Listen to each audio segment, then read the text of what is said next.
You finally found your dream home. The mortgage approval went through. You signed the dotted line and the keys are in your hand. But wait, is buying a house really as simple as making those monthly mortgage payments? What other costs might creep up that you didn't account for? If you're like me, you've been through this process. You thought the mortgage process was hard. Well, how about those extra expenses you weren't planning on? Well, that's what we're going to cover in today's show. Welcome to the Ask Ralph podcast. We're listening to an experienced financial professional with over 30 years of experience can help you make sense of confusing questions, current headlines, and industry trends about taxes, small business, financial decision-making, investment strategies, and even the art of proper budgeting. Ask Ralph makes the complex simple by sharing his real-world knowledge from a Christian perspective with all things financial. Now here's your host, Ralph Estep Jr. To the show where we explore financial topics from a Christian perspective. Today we're shining the light on some hidden costs of home ownership that can take new buyers by surprise. They certainly took me by surprise when I bought my first house, but more on that later. After the excitement of moving in wears off, the realities of maintenance, repairs, utilities, and more really start to add up. While it's wise to budget for these inevitable expenses, many homeowners underestimate the true cost. I know when I was going through it, I had no clue what I was getting into. So coming up, we'll break down the sneaky home costs no one warned you about, how to create a budget that covers them, and easy ways to reduce the financial stress. And this can be a mighty stressful situation. So stick around to the end where we'll recap the key takeaways, and I'll even share a Bible verse that keeps me grounded through life's financial storms. But first, let's revisit yesterday's episode on FDIC insurance. I know that was about as interesting as watching paint dry. But if you listen to the episode, and if you haven't, I'll encourage you to go do it. It really does provide a safety net for your hard-earned money in the bank, up to $250,000 per depositor per insured bank. So make sure your accounts are FDIC insured, know what it is, and know what's not covered. Spread any excess funds across multiple banks to maximize your protection. Again, if you didn't hear that episode, I'll encourage you to go back and listen to it. And tomorrow, you don't want to miss this one. We're going to be covering 5 ways you may actually be cheating on your taxes. Yes, you heard me right. You might be actually cheating on your taxes. Tax laws are convoluted, and even honest taxpayers can make costly mistakes without even realizing it. Well, that's what we're going to cover tomorrow. We're going to explore common oversights so you can avoid penalties and sleep better at night. Well, let's dive right into our Bible verse, and it comes to us from the book of Hebrews, chapter 13, verse 5, and it reminds us of this. Keep your life free from the love of money and be content with what you have. For he has said, I will never leave you nor forsake you. That is a powerful verse, and if we take it to heart, can really help us in life's struggles. As we evaluate our financial decisions like buying a home, got to make sure we don't get consumed by money or possessions. God promises to provide for our needs when we trust in him. Now let's explore those hidden costs of home ownership that can truly ambush your bank account if you're not prepared. The first up is maintenance and repairs. From leaky roofs to faulty furnaces, things will break and require fixing. I recommend you budget 1 to 4% of your home's value annually. Yes, you heard me right. Each year for these inevitable expenses. It can be things like cracks in the driveway, maybe a tree fell in the storm. You've got to plan ahead so sudden issues don't destroy your budget. Here's a personal story. I remember when I bought my first townhouse, I guess I was about 23 years old. I went to settlement, and boy, that was a process in itself. Getting through that as a young person, having to verify this and verify that. I moved in and had not even made my first payment when whammo, you need a new central AC unit. I certainly wasn't expecting that. It was a real struggle to get it fixed. I had no concept of what that even cost, but with some creative financing, I was able to make it happen. But those were some warm nights that summer, and I hadn't even thought about how much something like that would cost. Well, now let's talk about property taxes and insurance. Your mortgage includes principal and interest. That's your monthly payment that you make, but not the other recurring costs of owning a home. And this is the truth. Property taxes vary by location, but you should really plan for 1 to 3% of your home's value. You also want to budget for homeowners insurance based on factors like location and value. You want to shop around for the best rates. Now, some mortgage companies will require you or they may allow you, just depends on your mortgage company, they may require it, or they'll give you an option to do what's called an escrow for these tax and insurance costs. So you may want to consider that option to spread those costs over your monthly payments. I have a lot of clients that say to me, Ralph, you know what? When I buy a house, I go ahead and do the escrow thing because then those monthly payments include my insurance, they include my taxes. I don't have any surprises. Well, we would have to do a whole nother episode on that. But there is a surprise of, but what happens if your taxes go up and your insurance goes up and your escrow is short? But we'll save that for another day.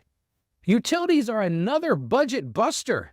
From electricity and water bills to garbage collection. I remember when I had my first house, I would sit in the dark a lot. I didn't realize how much it costs to run that electric, run that air conditioning, run those lights. And how about water bills? No, there was such thing as a water bill. So the way you balance this is you got to monitor your usage and look for energy efficient upgrades to lower your cost. If it's possible, put some money aside monthly to even out season peaks. I still remember going on some sort of budget billing for my electric with that first townhouse, and it seems like that made it a bit easier on that budget. They would spread over, an annual year what my monthly budget would be for electric, and I didn't have those peaks and valleys. Well, let's talk about closing costs. I had absolutely no idea about these. They generally run 2 to 5% of the purchase price. You've got to be prepared for fees like inspections, appraisals, legal fees, and prepaid costs like insurance and property taxes. Yes, they are going to collect generally a year's worth of insurance and a year's worth of property taxes right at the settlement table. So you got to factor these in when you're determining your down payment. Now, your mortgage company or broker should give you what's called a good faith estimate of closing costs, so you know how much to bring to the settlement table. But I will tell you from experience, plan on having a bit more available if things change at the last minute. I remember my wife and I were buying a home not too many years ago, and they had given us a good faith estimate of closing costs, and then all of a sudden, the numbers got really crazy, and we had to bring an extra $3,000 or $4,000 to the settlement table because the paralegal had made a bit of an error. Well, how about those unforeseen repairs? These require an emergency fund. If you listen to me, I talk about emergency funds all the time. I was not prepared for that major AC replacement as I discussed earlier. And these things are just the beginning. Things like a failed water heater, storm damage. Think about that. You could have a storm come through. You have absolutely no control over that. Or how about an appliance replacement? These things generally can't wait.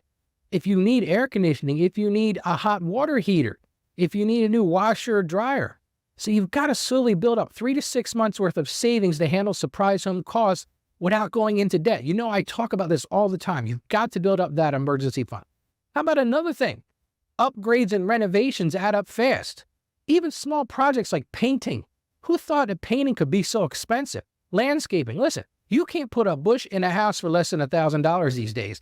How about finishing a basement? I had no concept of what that would cost. Those things get pricey in a hurry. This is where you need to prioritize needs versus wants, and don't forget to get multiple quotes. Consider do-it-yourself where you can. Now, I'm going to tell you, Ralph is not good with do-it-yourself, so this is not a good plan for me. I am not good at those projects. Just ask my wife and she will tell you that. Those miscellaneous costs pile on too. Things like lawn care, snow removal, home security systems, furniture, moving expenses. I could sit here and list a ton more. So it's vital that you track these ongoing costs in your budget. Owning a home is a worthwhile investment. I'm not going to say it's not if you're prepared. You have got to be prepared. So I always want to give you tips. So here are some tips to make those hidden costs more manageable. And the first one is this. I can't stress this enough. Research all costs before buying and include them in your budget. You've listened to this show, go find other things, do your research, tap online calculators to estimate your taxes, estimate your utilities and maintenance. One of the things a lot of people don't think about is you could ask the realtor when you're going through the purchasing process to talk with the owners of the house and see if they'll share their normal utility costs. That way you don't have any surprises. You can go to most county websites and find out what property taxes are again, so that won't be a surprise. Number 2, I talk about this all the time. Build up an emergency fund over time to handle unexpected repairs or costs. Even starting at $25 a week will help you. It wouldn't have bought that new AC unit I needed, but at least it's a start. Number 3, you got to shop around for the best rates on insurance. A lot of people think, well, I'm just going to go get that homeowner's insurance or even automobile insurance. I'm just going to set it and forget it. But I will encourage you annually to shop that around. You also need to keep an eye on utilities. Maybe there are other options and those other ongoing expenses. Loyalty doesn't pay, so recess deals yearly. Homeownership costs are steeper than many first buyers expect. You now have a very valuable asset. Appreciation over time and equity build-up often offset the endless mini expenses. You might feel like it's nickel and diming you to death. I've heard the term, I'm house poor. But the truth is, with proper planning and budgeting, you can handle the responsibilities that come with owning your own slice of the American dream. And we all want that.